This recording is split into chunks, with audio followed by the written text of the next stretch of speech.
one of them gets like turned. Alright, so hey guys, I'm Griffin, Justin, Colin, and we're going to talk to you a little bit about Reroute today, where things ended up. I wasn't around to present the first time, so it seems only fitting that I do the majority of the presenting this time. Anyway, Reroute is a, so as you can see there, it's a controller for controlling your mouse and keyboard from your laptop. I'm actually running it, or sorry, not from your laptop, from your mobile phone or from your tablet. I'm actually running it right now, and you can see my mouse moving around with input from my phone. And it does this using a really interesting and unique connection paradigm. So today we're going to tell you about what got done, what didn't, and a little bit about the future of Reroute as a project. There we go. Okay. So anyway, like I just said, Reroute is a wireless mouse and keyboard. It also has game controller functionality, which is something that we really wanted to pursue a little bit more this semester, but didn't get much of an opportunity to. But it's also secure. So if you're sending like key presses, this is all through UDP over the network, and anyone can scan UDP network traffic. If you're inputting passwords into a website, that's not such a good thing. So we actually have full RSA encryption, two-way message signing to obscure all this traffic. And the important thing is that we wanted it really, really easy for the layman user to use. I'm actually just going to give a really quick demo of what it's like to connect Reroute quick. Let's see here. So I'm just going to come down here to the icon in the taskbar. I'm just going to double click it. And when I do, this pops up. Open up the application, scan the QR code, let's hope it works this time.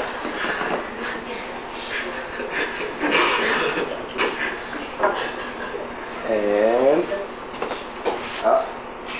yeah, this is, oh, there it goes. All right, so just like that, we didn't connect. Well, whatever. There's bugs. Anyway, we've done this before. Let's see here. So let's present from here. Okay, so QR connect code sequence, which I just tried to show you, which didn't work, but it works most of the time. The big problem with UDP that we discovered is that UDP doesn't guarantee network messages. So if we send a connection call, it's not guaranteed to get to the server side, and if you're in a big public place like this, it doesn't always get there. So we actually added a manual connect sequence. If the QR code isn't working out for you, you can put in the key, the secret key, which is found just below the QR code, which contains all the information you need to connect. It's encrypted, it's got a touchpad style mouse, keyboard, and the dual stick style game controller, which we showed you earlier this semester when we were playing Minecraft with.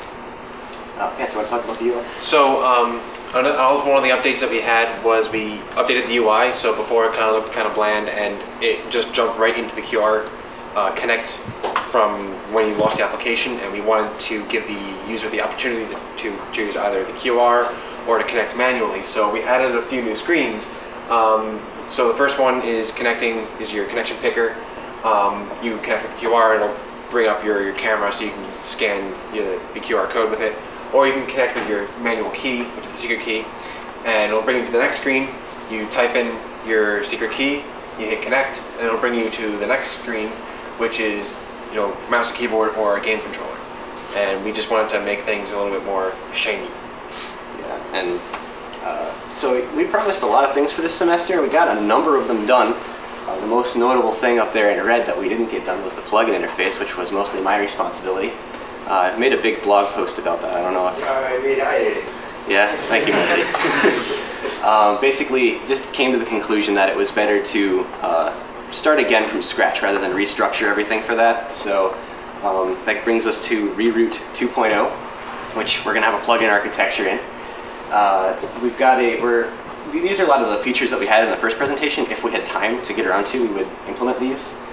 But obviously these are all slated for 2.0 now, which I'm going to be working on next summer and into the future. Probably not as part of RCOS, but just personal project. Yeah, so our website is getting updated soon. We actually wanted to have it out like right now for you guys to download. Ran into a last-minute bug where the server actually isn't connecting to anything. But we have a package all ready to go on the Android marketplace right now. We have a server installer ready to go as soon as we fix this last bug, and it's entirely possible that before the end of today, it could all be up, and potentially, well, for sure this weekend, at the end of this weekend, it'll all be up there and available for you to download. But yeah. So that concludes the portion for Riru, but I don't know, Colin, did you want to address anything? Didn't have anything in mind. Yeah, okay. I guess before we take questions on Riru, Justin and I wanted to tell you about another project we've got in the works, which is a bit unadvertised here, but we're working on a game engine, a completely open source game engine called HiTest, which has a whole bunch of really cool features that I think you guys might be interested in. So HiTest is the name of our game engine. It's a multi-threaded asynchronous game engine that's written in C++. Most game engines are multi-threaded because of the nature of games. You know, you have to have your own separate render thread and your own separate audio thread, and all the threads have to sync up eventually and get the right data. Well, we're throwing that out the window. We're doing it completely asynchronous. So all the threads will run with the current most data they have, and then periodically they'll check a global state vector, and they'll say, hey, what do I need to update? And it'll get all the new information that it needs to, and then update itself and render new stuff. So it helps to, well, it's basically an experiment on this asynchronous idea. It's open source and it's completely cross-platform, so you could install it on Mac, you can install it on Windows, Linux. We've been doing mainly our development on Linux, but we'll be building it to Windows soon. It's split up into two components: the engine, which is just an executable that you'll be running through, and the game, which compiles into a library file or DLL, and it's interpreted by the engine. So you can change your engine, you can change your game on the fly, and it'll update automatically. Plus, it turns C++ into a scripting language. So, hooray for compiled languages. So this was really an attempt to make a custom role of Unity. Like, I don't know if you guys have used Unity at all, but it's a really awesome editor and just sweet for putting together code that, you know, you write once, run everywhere. Except there's a couple things I don't like about Unity. I don't like editors. I don't like the click, click, click thing, and I don't like scripting languages. So I wanted to make something that I didn't have to learn a whole new language to use, and something that I could work with really quickly. So we actually compile C++ down into a dynamic link library and monitor that library and load it into the engine DLL whenever a change is done. So we can actually make changes to the C++ game code in real time and see it update in the game, which is really cool. No reloading necessary. So yeah, that's all in there right now. We've got a really awesome shader architecture, so we can handle full awesome GL shader stuff. It's a fully portable backend, so we can write it in DirectX if we want to when we port it to Windows. We've got a really awesome audio system that Justin just put together and finished working today, and a thread management system, which is all in there right now. And the best part is, it's all on GitHub, and you can go download it right now and play with it. So it's a really cool project. So we need a demo. Demo of that, unfortunately, isn't running on Windows right now, so I'm going to cop out on that right now. But it's at Game Fest this weekend, so if you guys want to stop by our table at Game Fest, we'll be showing off the dynamic code loading and a lot of the shader backend and audio stuff. Questions? Are you saying you can change the game while it's running? Yep. We can change the and it'll just load the changes like asynchronously into, like actually, and it'll just start working? Yep, full C++, and it's basically a full scripting language. It's really cool. It's all his doing. It's crazy. That's crazy. Yeah. That's awesome. It's the fastest, most well-documented scripting language known to man. All you need is a window machine, is it? That's why you I mean, show the demo?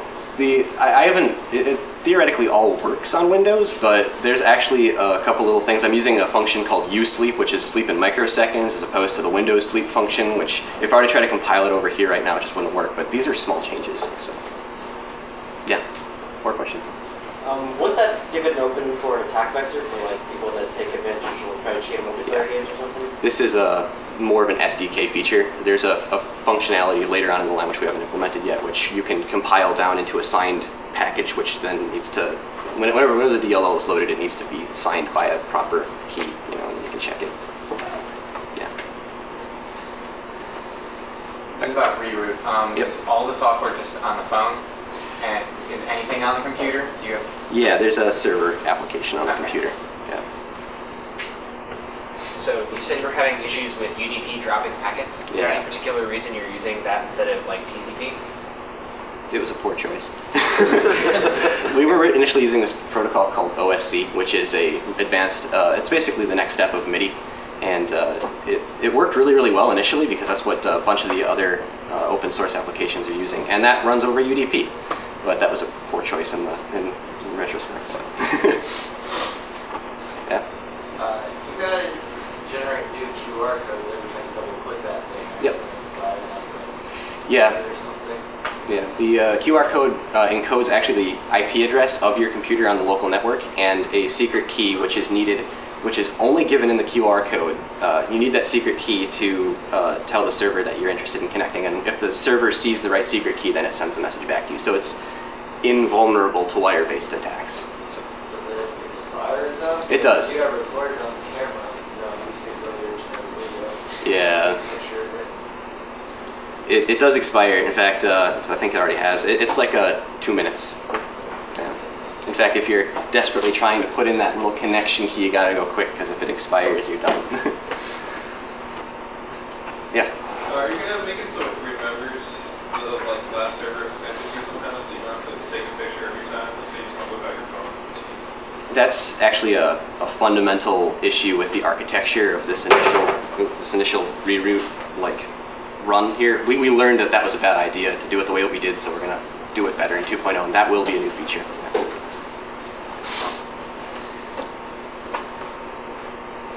Good. All right. Thanks. Thank you.